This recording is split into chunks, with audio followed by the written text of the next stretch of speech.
नमस्कार दोस्तों, मैं शंभू सिंह गोल्ड स्टडी के यूट्यूब चैनल पर आपका स्वागत करता हूं।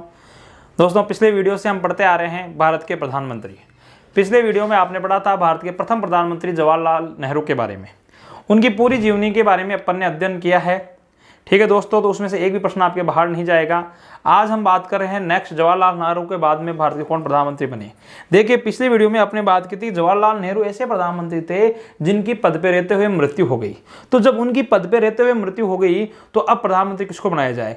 तो भारत में एक समस्या पैदा हो गई कि भारत में क्या हुआ, सबसे अमीर आदमी थे, एक तो ये बात। दूसरे, अब उनका ऑप्शन नहीं था कि किसको प्रधानमंत्री बनाया जाए। ठीक है, सर्वपल्ली जो आपके सरदार वल्लभ भाई पटेल थे, उनकी मृत्यु पहले हो चुकी थी। तो ऐसा कोई व्यक्ति दिख नहीं रहा कि किसे बनाया जाए। तो हमारे यहाँ प्रधानमंत्री का पद क्या है दोस्तों, खाली नहीं रहता। तो बीच में एक आप ये कह सकते हो कि कार्यवाहक, क्या कह सकते हो, एक कार्यवाहक प्रधानमंत्री बनाया गया। क्या बनाया गया? कार्यवाहक प्रधानमंत्री। दोस्तों, ये इतना सा याद रखना। तो मतलब उनके पद को संभाला। तो कार्यवाहक प्रधानमंत्री जो बनाया गया, ऐसे संविधान में ऐसे कोई उल्लेख नहीं है कि कार्यवाहक प्रधानमंत्री होना चाहिए। तो कुछ दिनों के लिए एक प्रधानमंत्री बनाया गया, उन व्यक्ति का नाम था गुलजारी लाल। क्या नाम था दोस्तों? गुलजारी लाल। इन गुलजारी लाल जी को क्या बनाया गया? भारत का प्रधानमंत्री। और गुलजारी लाल जी भारत के प्रधानमंत्री बने, कब बने हैं? ये बने हैं दोस्तों 27 मई। आपको तारीख याद होनी चाहिए। 27 मई 1964 में क्या हो गई थी? 27 मई 1964 में पंडित जवाहरलाल नेहरू की मृत्यु हो गई। तो 27 मई को इनको क्या प्रधानमंत्री बनाया गया? पद खाली रह नहीं सकता, तो इनको प्रधानमंत्री बना दिया गया। तो 27 मई 1964 से लेकर 9 जून कहां तक है दोस्तों? 9 जून 1964 तक ये भारत के क्या रहे? प्रधानमंत्री रहे। क्या रहे? कार्यवाहक। तो हम सेकंड नंबर पे प्रधानमंत्री नहीं गिनेंगे दोस्तों, इनको क्या गिनेंगे? कार्यवाहक प्रधानमंत्री ना। अब इनकी जगह फिर प्रधानमंत्री, वास्तव में प्रधानमंत्री किसको बनाया गया है? तो भारत का जो प्रधानमंत्री बनाया गया, मतलब आप कह सकते हो भारत के दूसरे प्रधानमंत्री। तो भारत के दूसरे प्रधानमंत्री कौन थे? तो आप क्या लिखोगे उसमें? लाल बहादुर। क्या लिखोगे? लाल बहादुर शास्त्री जी। दोस्तों, बहुत ही जबरदस्त प्रधानमंत्री। आप जब इनकी जीवनी पढ़ोगे आपको आनंद आ जाएगा और आप देखेंगे कि ऐसा व्यक्ति भी भारत में हो सकता है क्या, इतने ईमानदार प्रधानमंत्री। यहां देखिए, पहले तो अपन दोस्तों इनके कार्यकाल की बात कर लेते हैं। क्या कर लेते हैं कि इनका कार्यकाल क्या रहा। तो कार्यकाल रहा इनका कि ये कब बने हैं? शास्त्री जी बने, तो ये बने हैं 9 जून को। कब बने हैं? 9 जून 1964 से दोस्तों ये रहे हैं 11 जनवरी 1966 तक अपने पद पर रहे। अब आप ध्यान से सुनिएगा, मैं आपको फिर कह रहा हूं कि अपन सबकी रोचक कहानियों के साथ इनकी जीवनी पढ़ रहे हैं। ठीक है दोस्तों, तो अब इनकी जीवनी के बारे में अपन अध्ययन करते हैं कि इनके पद पे रहते हुए एक तो क्या क्या कार्य किए। आप यहां यह समझिए कि एक तो भारत का जो प्रधानमंत्री था जवाहरलाल नेहरू, वो सबसे अमीर आदमी था, मोतीलाल नेहरू के बेटे थे। और अब जो दूसरा प्रधानमंत्री बना है वो बिल्कुल अपोजिट, भारत का सबसे गरीब आदमी एक तरह से आप कह सकते हैं। तो इनको प्रधानमंत्री बनाया है दोस्तों ना। तो पहले तो इनके जीवनी की बात करते हैं। एक तो दोस्तों देखिए कि आप देखिए इनका जन्म दिवस क्या है? जन्म दिवस। कि जन्म दिवस कब बनाया जाता है? तो दोस्तों जन्म दिवस मनाया जाता है 2 अक्टूबर को। कब बनाया जाता है दोस्तों? 2 अक्टूबर को। क्यों? क्योंकि 2 अक्टूबर 1904 को इनका जन्म हुआ था।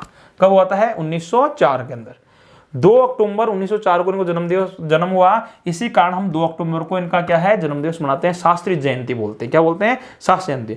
और आप सभी को पता है कि उस दिन लोग इनको भूल के हम एक भारत के महान महापुरुष महात्मा गांधी की जयंती भी बनाते हैं, परंतु महात्मा गांधी के साथ इनकी जयंती भी आती है दोस्तों 2 अक्टूबर को। सन अलग अलग है, ये 1904 में पैदा हुए थे, वो अलग पैदा हुए समय। ठीक है, तो इनका जन्म 2 अक्टूबर 1904 को वाराणसी में हुआ दोस्तों। क्या हुआ? वाराणसी, वर्तमान में काशी बोलते हैं जिसको, है ना। नरेंद्र मोदी चुनाव लड़े हुए हैं यहाँ से ना। तो वाराणसी में, वाराणसी कहाँ है दोस्तों? तो वाराणसी है यूपी में। कहाँ है? यूपी में। इनका क्या हुआ दोस्तों? जन्म हुआ शास्त्री जी का। अब देखिए खास बात, इनके कार्यकाल में इन्होंने एक नारा दिया था दोस्तों। प्रश्न खूब आया हुआ है कि शास्त्री जी ने कौन सा नारा दिया। शास्त्री जी ने एक नारा दिया है दोस्तों, उस नारा हर बच्चे को पता है। क्या है? जय जवान जय किसान। अभी हम बात करेंगे कि यह नारा क्यों दिया गया है, किस कारण से दिया गया है। कारण देखिए दोस्तों, जब लाल बहादुर शास्त्री भारत के क्या बने हैं? प्रधानमंत्री बने हैं। क्या बने हैं? लाल बहादुर शास्त्री जब भारत के प्रधानमंत्री बने हैं, उस समय 1964 में देखिए तारीख कि भारत का एक दिग्गज नेता की तो क्या हो गई है? मृत्यु हो गई है। दूसरा, इससे पूर्व हम 1962 में चाइना से युद्ध कर चुके हैं। पहले 1964 में ही हमारे यहाँ क्या है? अकाल पड़े हैं। दोस्तों अगर आप सही ढंग से इतिहास पढ़ेंगे तो इतिहास में आपको जानकारी मिलेगी कि भारत में जो हरित क्रांति आई है दोस्तों वो 1967 के बाद है ना। तो मतलब क्या है कि उससे पहले तो भारत में अकाल पड़ते थे, मतलब देश की आर्थिक स्थिति बिगड़ी हुई उस समय इस व्यक्ति क्या बने हैं, भारत के प्रधानमंत्री बने हैं। और बनते कद में छोटे थे, है ना, लिटिल प्राइम मिनिस्टर भी आप कह सकते हैं इनको, कद में छोटे थे, किसान नेता थे, तो है ना। तो इनको देख के पाकिस्तान ने भी अपने को आग दिखाना स्टार्ट कर दिया, क्योंकि 1962 में हम चाइना से आ रहे थे, तो इनके समय में 1964 में क्या किया है, पाकिस्तान ने भारत के ऊपर क्या किया दोस्तों, अटैक किया, है ना। तो अब अपन उनकी बात करते हैं। देखिए हुआ क्या है कि भारत पाकिस्तान के भारत का हमेशा विवाद रहता है। हम 62 में चाइना से हार गए थे युद्ध। अब पाकिस्तान ने सोचा कि भारत में वो प्रधानमंत्री तो दमदार है नहीं, नरेंद्र वो क्या नाम आपके जो प्रधानमंत्री थे जवाहरलाल नेहरू, वो एक ताकतवर माने जाते थे। ताकतवर का मतलब है इंग्लैंड में भी उनकी दोस्ती थी, सब जगह चाइना सब जगह दोस्ती थी उनकी, तो ये इतने ताकतवर होंगे नहीं तो भारत पे अटैक कर दो। तो इनके कार्यकाल के अंदर दोस्तों भारत पे अटैक किया और पाकिस्तान को, किसको दोस्तों, पाकिस्तान को एक इसने क्या नाम है आपका, अमेरिका ने एक टैंक दिए। इस टैंक का नाम है पेटेंट टैंक दोस्तों, क्या नाम है, पेटेंट टैंक। और अमेरिका ने यह दावा किया था, क्या दावा किया है अमेरिका ने यह दावा किया है कि इन पेटेंट टैंक को दुनिया की कोई भी तोप या उसकी गोली, बंदूक की गोली क्या नहीं कर सकती, इन पेटेंट टैंकों को नहीं तोड़ सकती। ऐसा उन्होंने क्या कर दिया है, दावा किया, और वो पाकिस्तान को दे दिए भारत से युद्ध करने के लिए। ठीक है दोस्तों, ये ऐसा भारत का हमारा नक्शा। अब ध्यान सुनिएगा, तारीख है आपके सन 1965, कब की बात कर रहे हैं अपन, 1965। ये एरिया है पाक का, पाकिस्तान दोस्तों। पाकिस्तान ने भारत पर क्या किया है, आक्रमण। पाकिस्तान भारत पे आक्रमण कर रहा है कौन से वाले एरिया से, तो वो कर रहा है दोस्तों ये एरिया, कौन सा, जैसलमेर वाला। कौन सा, जैसलमेर वाला, मतलब राजस्थान का एरिया। इस राजस्थान के एरिया से यहां आक्रमण कर रहा है और पाकिस्तान भारत की ओर बढ़ रहा है। पेटेंट टैंक का पावर उसके पास, अमेरिका उसका साथ दे रहा है। भारत के अंदर ये आगे बढ़े जा रहे हैं कि भारत का प्रधानमंत्री कोई ताकतवर है नहीं, चलो भारत पे कब्जा कर लेते हैं और जैसलमेर की तरफ से बढ़े और पेटेंट टैंक को लेके ये बढ़ रहे हैं। दोस्तों आपने एक मूवी देखी होगी बॉर्डर, उस बॉर्डर मूवी में जो दिखाया गया है वो वास्तविकता 1965 की है दोस्तों। 1965 की क्या हुआ था, जंग हुई थी, है ना, वो जंग दिखाई गई है। ये लोग यहां से आगे बढ़ते जा रहे तो इधर पाकिस्तान ने आक्रमण कर दिया, इधर भारत में आर्थिक स्थिति खराब, ठीक है, दो काम एक साथ। तो अब भारत में क्या किया जाए, इसलिए इन्होंने, किसने, लाल बहादुर शास्त्री ने एक नारा दिया कि जवानों के होश, क्योंकि देखिए 1962 में हम चीन से हार गए तो जवान क्या हुए, निराश हो गए। किसान खेतों के अंदर हमारे अन्न नहीं, किसान बेटा बोले ये लो ये युद्ध और आ गया, अब क्या करें ना। तो उनको समानने वाला ताकतवर नेता, जैसे भारत में वर्तमान में नरेंद्र मोदी, इधर महामारी फैली हुई है, उधर पाकिस्तान में अटैक कर रहा है, उधर चाइना भी कर रहा है, और सबको एक साथ मुंह तोड़ जवाब दिए जा रहे हैं। तो वैसे इन्होंने सोचा कि अभी आक्रमण करते हैं भारत में ना, कमजोर नेता होगा, और उन्होंने उनको कमजोरी समझ ली कि किसान नेता है। तो जवानों को जोश बढ़ने के लिए लाल बहादुर शास्त्री ने क्या किया है दोस्तों, एक नारा दिया है, जय जवान, मतलब जवान बॉर्डर पे क्या करेगा, सीमा पे लड़ेगा, और जय किसान, किसान क्या करेगा, खेतों में अन्न उपजाएगा।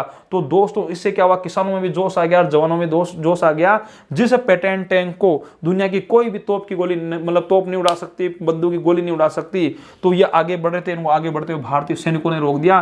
दोस्तों अगर आप राजस्थान का इतिहास पढ़ेंगे तो राजस्थान के इतिहास में जैसलमेर में एक माता जी का नाम है तनोट माता, क्या नाम है, तनोट माता। और अगर लोग, मेरे दोस्त, अगर आप मूवी देखते हैं तो बॉर्डर मूवी देखी होगी, उसके अंदर एक हीरो है हमारे सुनील शेट्टी, भैरव सिंह का एक रोल किया था उन्होंने, और उन्होंने दिखाया गया था कि वो ऐसे टैंकों के नीचे जाके सो गया, टैंक उड़ा दिया। ये दोस्तों वास्तविक बात है कि वास्तविकता में क्या है कि आगे बढ़े जा रहे हैं, इन टैंकों को हम कोई भी तोप से उड़ नहीं पा रहे हैं, ये तोप से ये चले, मतलब तोप से उड़े नहीं, इनको खराब नहीं करा रहा। तो हमारे सैनिक, इन्होंने क्या का दावा क्या था कि कोई भी बंदूक की गोली नहीं उड़ा सकती, है ना। जैसे वो नहीं था कि आपने हिरण्य कश्यप की बात सुनी है, ना सुबह मरूं ना शाम को मरूं, है ना दिन में मरूं ना रात में मरूं, है, तो ना कोई अस्त्र मारे ना शस्त्र मारे ना कोई मानव मारे। तो ऐसा वो वाली बात है कि कोई तोप की गोली इनको मार नहीं सकती, उड़ा नहीं सकती। भारतीय सैनिक खुद सो गए टैंकों के नीचे, माइंस बिछा दी, मतलब जो बम इनके नीचे बम लगा के, और खुद नीचे सो गए, और उनको जैसे वो ऊपर से टैंक चले वो टैंक उड़ गए। तो इसलिए इस तनोट माता का जो एरिया है जैसलमेर के अंदर, इस एरिया को कहा जाता है पेटेंट टैंक की कब्र। क्या कहा जाता है दोस्तों, प्रश्न आएगा, पेटेंट टैंक की कब्र गाह किसे कहते हैं, तो जैसलमेर में तनोट माता का मंदिर। और खास बात दोस्तों, यहाँ जो ये मंदिर था, ठीक है दोस्तों, ऐसे अपन कुछ मंदिर बनाते हैं, इस मंदिर पे जितने भी तोप के गोले आके गिरे थे, यहाँ था ना, तोप के गोले आके गिरे, आज तक वो तोप के गोले फायर नहीं हुए दोस्तों। ये हमारी तन्नोट माता का क्या है, चमत्कार है। और इस चमत्कार को देख के हमारे फौजियों में जोश आ गया कि हम हारेंगे तो हम किसी भी हालत में नहीं। और हमारे फौजियों में इतना जोश आया कि पहले पाकिस्तान हमारी तरफ बढ़ रहा था दोस्तों, और हम पाकिस्तान की तरफ बढ़े आगे, और हम बढ़ते बढ़ते कहां पहुंच गए दोस्तों, लाहौर। कहां पहुंच गए हैं, लाहौर। और लाहौर की लाइटें नजर आने लगी दोस्तों। मतलब ये हमारे पास क्या है उस समय, जैसे आप अभी राफेल का नाम लेते हैं, MiG-29 का नाम लेते हैं, ऐसे मतलब जितने भी प्लेन, हमारे जो वायुसेना थी वो उस समय इतनी सक्षम का मतलब सक्षम तो थी, मगर हमारे पास ऐसे प्लेन नहीं थे दोस्तों जो रात को मतलब रात्रि में लड़ने वाले फाइटर विमान नहीं थे हमारे पास। ये समस्या थी ना। तो हम, आपने देखा उस मूवी में वो बताते हैं भाई हम रात दिन में लड़े, दिन होए तो सूर्य की पहली किरण पे एयरफोर्स पहुंच जाएगी, ऐसा कहा गया उस मूवी में। और वास्तविकता है दोस्तों, हमारे पास नहीं थे। तो हमने क्या, अगर उस दिन अगर दिन होता, मतलब ये कहा जाता है, जो फौजी अभी जिंदा हैं वो हमें बताते हैं कि वहां अगर दिन होता, मतलब रात के समय लाहौर की लाइटें नजर आने लग गई, अगर दिन होता तो हम लाहौर जीत चुके होते। अब जब हम लाहौर तक पहुंच गए हैं, है ना, और लाहौर पहुंचे तो अब पाकिस्तान घबराया, और पाकिस्तान कहां चला गया दोस्तों, यूएनओ में चला गया। कहां, यूएनओ में। और यूएनओ में जाके वो क्या कहता है वहां पे कि हमारे ऊपर भारत आक्रमण कर रहा है। ये नहीं कह रहा कि पहले मैंने आक्रमण किए। तो उन्होंने जब आक्रमण का मतलब ऐसा जाके बोला, तो फिर क्या होता है दोस्तों, समझौता होता है। तो हमारे यहाँ एक समझौता हुआ है, ये खूब प्रश्न आया हुआ है। एक समझौते को हम बोलते हैं ताशकंद समझौता दोस्तों। क्या बोलते हैं, ताशकंद समझौता। क्या बोलते हैं, ताशकंद समझौता। दोस्तों ये प्रश्न खूब आया हुआ है कि ताशकंद समझौता जो हुआ है वो कब हुआ है। तो ताशकंद समझौता हुआ है 10 जनवरी को दोस्तों। कब हुआ है, 10 जनवरी 1900। कब हुआ है, तो ये 1966 को हुआ है। 10 जनवरी 1966 के क्या हुआ है, ताशकंद समझौता हुआ दोस्तों। अब ये जो ताशकंद समझौता, अब ये ताशकंद समझौता क्यों हुआ है, क्योंकि दोस्तों हमारे यहाँ पाक से युद्ध हुआ 1965 में। ये थोड़ा नोट कर लीजिएगा आप, 1965 में पाक से युद्ध। ठीक है, ठीक है, ये लाइन अपने नीचे लिख दिया ना कि पाक से क्या हुआ है, युद्ध हुआ है, और यहाँ ताशकंद समझौता हुआ है दोस्तों। ताशकंद समझौता कब हुआ है, तो 10 जनवरी 1966 को ताशकंद समझौता हुआ है। अब ताशकंद कहाँ है, तो ताशकंद दोस्तों है उज्बेकिस्तान की राजधानी। क्या है ताशकंद, उज्बेकिस्तान की राजधानी है ताशकंद। तो उस ताशकंद में समझौता हुआ, क्या हुआ, वर्तमान में तो उज्बेकिस्तान की राजधानी ताशकंद है, उस समय रूस हुआ करता था पूरा ना, जिसको हम सोवियत संघ बोलते हैं पूरे ना। तो दोस्तों रूस से हमारे संबंध बहुत अच्छे हैं। तो रूस से अच्छे हैं, तो रूस ने हमें भारत को वहां बुलाया कि समझौता करने के लिए आइए। तो 10 जनवरी 1966 को है ना। ठीक है दोस्तों, 10 जनवरी, इसको यहां कर देते हैं ऐसे, 10 जनवरी 1966 को एक व्यक्ति पाकिस्तान की तरफ से था, अयूब खां। कौन था दोस्तों, अयूब खां। वह भारत की तरफ से कौन थे, शास्त्री जी। कौन थे, लाल बहादुर शास्त्री जी के मध्य हुआ है। मतलब ताशकंद समझौता किन के मध्य हुआ है, तो दोस्तों आप क्या कहेंगे कि जो ताशकंद समझौता हुआ अयूब खां पाकिस्तान की तरफ से और लाल बहादुर शास्त्री भारत की तरफ से 10 जनवरी 1966 को क्या हुआ है दोस्तों, तो समझौता हुआ। कौन सा समझौता हुआ है दोस्तों, तो ताशकंद समझौता हुआ है दोनों के मध्य। अब इस समझौते में तय किया गया कि जिसके भाई जिनकी जो पुरानी सीमाएं थी वहीं पे रही आप। ठीक है, और हमने रूस की बात भी मान ली, लोग अमेरिका का रूस का दबाव आया है ना, तो हमने बात मान ली। ठीक है, हमने जिसकी जो सीमा है यथास्थिति पर रख लिया, भाई पीछे ले लो वापिस सेनाएं, हमने सेनाएं हटा ली और चले गए। अब देखिए शास्त्री जी के मन में क्या एक समस्या होगी वहां पे।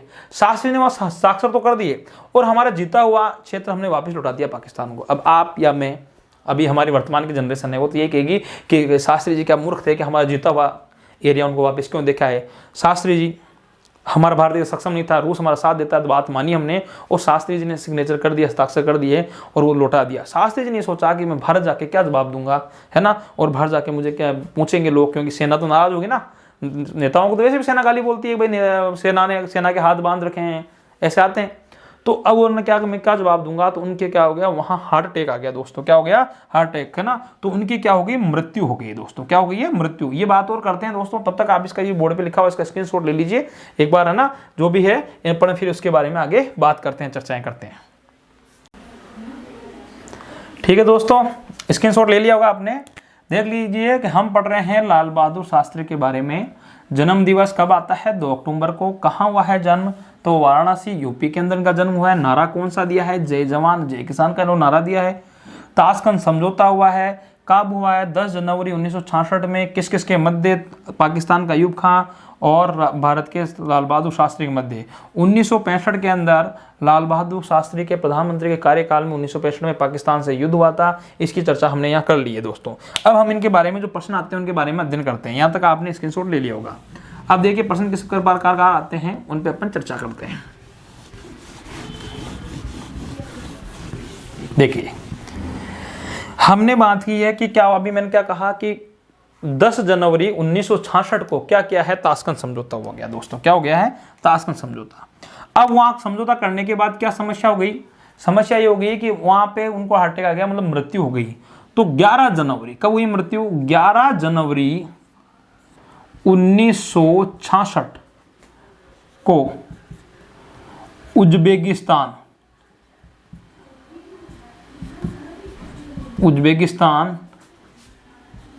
की राजधानी ताशकंद,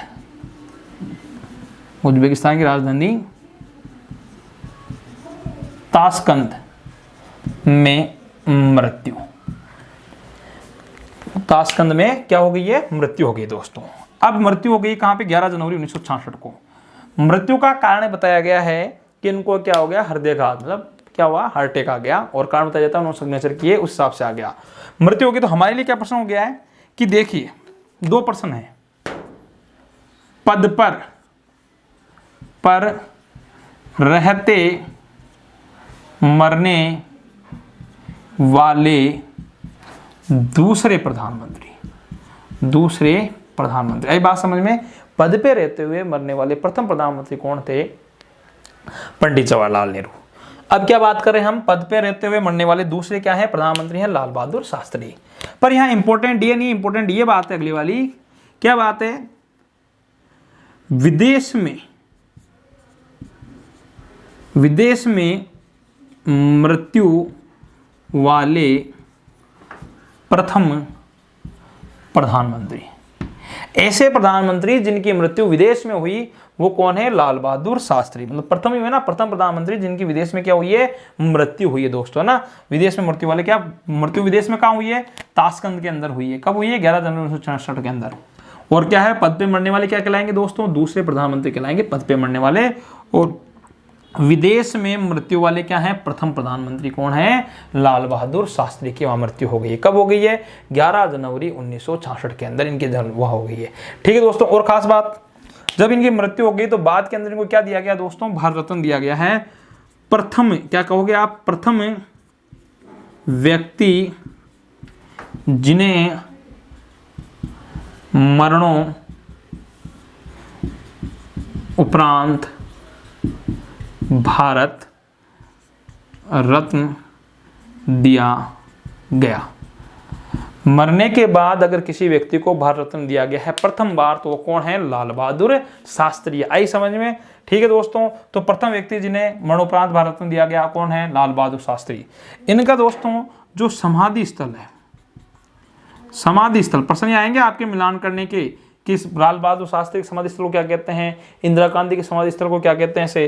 तो समाधि स्थल जो दोस्तों इनका है, वो समाधि स्थल को क्या कहा जाता है, तो समाधि स्थल को कहा जाता है विजय घाट। क्या कहा जाता है, समाधि स्थल को क्या कहा जाता है दोस्तों, विजय घाट इनको कहा जाता है समाधि स्थल को। आई बात समझ में। तो ये थे भारत के प्रधानमंत्री लाल बहादुर शास्त्री, बहुत ही सज्जन प्रधानमंत्री जिनके बारे में आप अध्ययन कर रहे हैं। एक बार इधर देखिए कि लाल बहादुर शास्त्री के बारे में अपन पढ़ रहे हैं। 11 जनवरी 1966 में उज्बेकिस्तान की राजधानी ताशकंद में क्या होगी, मृत्यु। प्रथम, ये देखिए, पद पर रहते हुए मरने वाले क्या, दूसरे प्रधानमंत्री। और विदेश में मृत्यु वाले क्या है दोस्तों, प्रथम प्रधानमंत्री। और प्रथम व्यक्ति जिन्हें क्या है, मरणोपरांत, ये प्रश्न खूब पूछा गया, मरणोपरांत क्या दिया गया है, भारत रत्न दिया गया है। और समाधि स्थल को क्या कहते हैं, विजय घाट कहते हैं। अब देखिए दोस्तों कुछ जीवनी के बारे में बात करते हैं। मैंने बार बार बोला है कि ये भारत के क्या है, सबसे ईमानदार प्रधानमंत्री थे। ईमानदार प्रधानमंत्री किस प्रकार थे, ये देखिए। एक बार ये मतलब अपने समय के अंदर जब प्रधानमंत्री नहीं बने उससे पहले रेलवे मंत्री भी थे दोस्तों, है ना। और जब रेलवे मंत्री थे तो रेल के अंदर बैठ के ट्रेन में मतलब ये सफ़र कर रहे थे, और इनकी माता भी वहाँ सफ़र कर रही थी। क्या कर रही थी, इनकी माता सफ़र कर रही थी। और इनकी माता सफ़र कर रही थी तो कहा जाता है कि ये बैठे थे तो माता ने को टीटी ने जाके पैसे मांगे होंगे। ठीक है। अच्छा, ये रेलवे मंत्री थे पर इनकी माता को पता नहीं था, सॉरी क्या थे, इनकी माता को पता नहीं, उसी ट्रेन में बैठे थे। तो उन्होंने ये बैठे तो टीटी ने से टिकट मांगा, तो इन्होंने कहा कि भाई वो जो सामने बैठा है वो मेरा बेटा है। क्या है, मेरा बेटा है। तो उन्होंने कहा अच्छा अच्छा बेटा है, तो मतलब माँ को पता नहीं। और क्या आप जानते हैं वो सामने बेटा जो कौन है? कि हाँ मेरा बेटा है लाल बहादुर शास्त्री। बोले ठीक है। क्या आपको पता है उनके पास क्या पद है? कि नहीं नहीं मुझे नहीं पता, माँ ने ऐसा कहा। शास्त्री जाकर टिप्पणी पूछा, सर बोले आपकी माँ को ये पता नहीं है कि आप रेलवे मंत्री हैं? तो बोले नहीं मैंने अपनी माँ को नहीं बताया। बोले क्यों सर? क्योंकि अगर मैं मेरी माँ को बताता तो मेरी माँ इस ट्रेन में सफ़र करती, उसमें किराया नहीं देती, दूसरी अपने आस पड़ोस के लोगों को और कहती और उनको भी लेके आती साथ में और उनके किराए के लिए भी मुझे कहती और मैं फिर किराया माफ़ करवाता। मतलब मैं देश की क्या है कि आर्थिक नुकसान नहीं करना चाहता, मतलब पद का क्या नहीं हो, दुरुपयोग नहीं हो। ऐसे भारत के क्या थे? प्रधानमंत्री थे दोस्तों, कि रेलवे में खुद सेवाएं देते या खुद जाते तो भी किराया देते। दूसरी बात, गरीब इतने थे। स्टार्टिंग में कहा, उत्तर प्रदेश में कहा जाता है कि जब स्कूल पढ़ने, काशी विश्वविद्यालय से उन्होंने शास्त्री की उपाधि प्राप्त की है, पढ़ने जाते थे तो नदी पार करनी पड़ती और नदी पार करने के लिए नाव में बैठ के जाना पड़ता और नाव में बैठ के जाने के लिए 1 पैसा देना पड़ता था। तो ये 1 पैसा नहीं दे पाते, इसके लिए क्या करते? नदी तैर के जाते। क्या करते? रोज नदी तैर के जाके और फिर अध्ययन करके आते। तो ये खास बात। और देखिए शालीनता का उदाहरण, एज ए प्रधानमंत्री पद पे रहते हुए कहीं उद्घाटन करने के लिए गए थे किसी मील में, और मील के किसी मालिक ने दोस्तों इनसे क्या कहा कि इनको एक गिफ्ट किया। मतलब हम जाते हैं, हमें प्रधानमंत्री आ जाए तो कोई या कोई बड़ा मंत्री, छोटा मोटा सरपंच भी आ जाता है गांव में, तो भी कुछ ना कुछ गिफ्ट दिया जाता है। तो उनको एक शॉल गिफ्ट की गई और उस शॉल पे प्रिंट रेट देगी तो बहुत महंगा था, इन्होंने लेने से मंगना कर दिया। तो उन्होंने मील वाले ने कहा नहीं साहब ये तो हमारी तरफ से उपहार है। उन्होंने कहा नहीं, उपहार बराबर वालों को दिया जाता है या रिश्वत के तौर पे दिया जाता है ना, कि अगर आज मुझे आप इतना महंगा उपहार देंगे तो कल मुझसे किसी गलत काम के लिए साइन करवाने के लिए आएंगे, वो तो मैं आपके एहसान के तले दब जाऊंगा और मुझे करने पड़े, तो ऐसा नहीं हो। तो इन्होंने उपहार लेने से भी दोस्तों मना कर दिया। ऐसे महान व्यक्ति भारत के प्रधानमंत्री रहे हैं, ऐसे व्यक्ति बहुत ही कम होते हैं। इनकी जीवनी से हमें सीखना चाहिए कि ईमानदारी। अच्छा देखिए प्रधानमंत्री बने ना पैसा था, अपनी ईमानदारी कारण ही तो बने प्रधानमंत्री। कैसे बने दोस्तों? तो ईमानदारी अगर आप रखोगे तो जीवन में आगे अवश्य बढ़ोगे। परेशानियां आएगी पर परेशानियों का सामना करते हुए बढ़ते रहेंगे। अगर आपने अपने जीवन में ईमानदारी रखी तो आगे बढ़ोगे दोस्तों। तो हमें इनके जीवन से शिक्षा लेनी चाहिए कि ईमानदारी से कार्य करते रहें। आज ऐसे नेता होते नहीं हैं, है ना, और अगर ऐसा नेता होते तो हमारा देश बहुत आगे बढ़ता। ठीक है दोस्तों, अगले वीडियो के अंदर हम प्रधानमंत्री के बारे में और चर्चा करेंगे। इनके बाद देखिए दोस्तों, प्रधानमंत्री बने थे, उन प्रधानमंत्री देखिए पद पर तो इनकी मृत्यु, अब क्या करें तो वापस कार्यवाहक बनाया गया। और कार्यवाहक प्रधानमंत्री हमारे लिए परमानेंट रखा हुआ है। कौन रखा हुआ है कार्यवाहक प्रधानमंत्री परमानेंट? वो कौन है? अब भी मैंने नाम बताया था आपको, लाल बहादुर शास्त्री से पहले कौन बने थे? तो कौन थे जिसका नाम बताया मैंने आपको कि गुलज़ारीलाल नंदा। तो गुलज़ारीलाल नंदा वापस प्रधानमंत्री बने हैं। 11 जनवरी को बन गए हैं। 11 जनवरी से 1966 लेके 24 मार्च 1966 तक हो रहे हैं। फिर उसके बाद प्रधानमंत्री जो बना है वो बनी है इंदिरा गांधी। और दोस्तों इंदिरा गांधी के लिए आपको वीडियो अगर देखना है तो मेरे ये गोल स्टडी के यूट्यूब चैनल पर पहला वीडियो ही इंदिरा गांधी के बारे में बनाया हुआ है दोस्तों। तो अब जो प्रधानमंत्री का अपन पढ़ेंगे वो इस आगे के वीडियो में ना पढ़ के आप प्लेलिस्ट में जाइएगा। ठीक है, गोल स्टडी की प्लेलिस्ट में संविधान के जितने भी आपके ये वीडियो हैं उन वीडियो में पहला ही वीडियो आपको मिल जाएगा। किसका? इंदिरा गांधी का। फिर अब इंदिरा गांधी के बाद हम जो पढ़ेंगे वो नेक्स्ट प्रधानमंत्री मोरारजी देसाई के बारे में पढ़ेंगे दोस्तों। ठीक है दोस्तों, धन्यवाद।